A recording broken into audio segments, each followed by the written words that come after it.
তারা ওখানে যেটা করতেছে যে বড় বড় মূর্তি বানাচ্ছে এবং সেই মূর্তি ভারতীয় কমিশনার এসে উদ্বোধন করতেছে।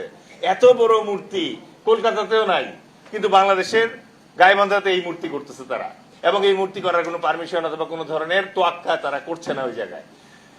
কিন্তু মানুষের মনে প্রশ্ন, জনতার মনে প্রশ্ন যে হঠাৎ করে এই জিনিসটা কেন হচ্ছে? ভাইয়া, এটা হঠাৎ করে হচ্ছে না, এটা একটা সুদীর্ঘ পরিকল্পনা। এই সুদীর্ঘ পরিকল্পনার শুরু যেভাবে হয়েছে এটাকে বলে R2P, মানে রেসপন্সিবিলিটি টু প্রোটেক্ট। এই রেসপন্সিবিলিটি টু প্রোটেক্টের উসিলায় দ্বিতীয় বিশ্বযুদ্ধের সময় হিটলার চেকোস্লোভাকিয়া দখল করছিল সুদেটানল্যান্ড দিয়ে।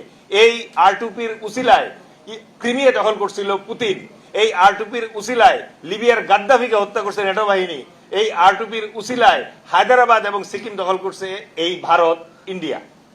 সুতরাং এই কারণে তারা যেটা পরিকল্পনা করছে এই জায়গায়, সেটা হচ্ছে যে শিলিগুড়ি করিডোর নামে যে চিকন করিডোরটা আছে, এই করিডোরটার উপরেই হচ্ছে তিব্বত এবং চায়না। তারা ভয় পায় যে যদি কখনো চায়না আক্রমণ করে তাহলে এই শিলিগুড়ি করিডোরটা কেটে ফেলবে, কারণ এটা অনলি 22 কিলোমিটার চওড়া। এখন এটা যদি তারা উপর থেকে কেটে দেয় তাহলে কি হবে? মেইনল্যান্ড ইন্ডিয়ার সাথে সেভেন সিস্টার্স এবং সিকিম সহ 8টা রাষ্ট্র আর যোগাযোগ করতে পারবে না। এখন কেউ যদি ওপর থেকে কেটে দেয়, আপনি তো উপরে গিয়ে চায়নাকে হারায় এটা খালি করতে পারবেন? চায়না তো উপরে আছে, আপনি তো উপরে যেতে পারতেছেন না, তাহলে নিচ দিয়ে যাওয়া লাগবে এটা খালি করার জন্য অথবা দখল করার জন্য। এই নিচ দিয়ে যাওয়ার জন্য তার রংপুর ডিভিশন দরকার।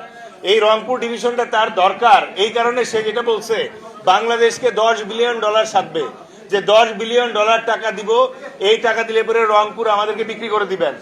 বলছে যদি বিক্রি না করে বাংলাদেশ, তাহলে যেটা করতে হবে সেটা হচ্ছে জোরপূর্বক দখল করে ফেলতে হবে। তাদের একটা ত্রিশক্তি সামরিক বাহিনী আছে, এটাকে বলা হয় 33 ইনফেন্ট্রি কোর। ওদের এই 33 ইনফেন্ট্রি কোর আর হচ্ছে S-400 ডিপ্লয় করে তারা নাকি রংপুর দখল করে নেবে।